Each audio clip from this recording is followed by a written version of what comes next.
nakalagay sa board, canceled.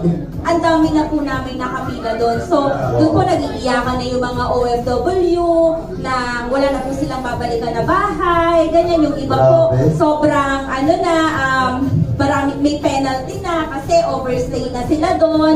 So, nag-iiyakan po sila doon hanggang sa tumatawag na sila sa consulate, ganyan. Kaya kami grateful dito sa business kasi alam po namin na meron po kaming pera sa JC Wallet. Wow! Ibang iyak to, Yun po yung time na sobrang lakas po ng loob ko na kahit mismong that time, alam ko na sobrang mahal ng ticket, kaya ko pong mag-book. Grabe. Sabi ko nga, grabe, kahit naman po manager ako at saka seaman po ito, dahil nga po ang tagal po ng pandemic, imagine niyo po 2020, 2021 po kami umuwi.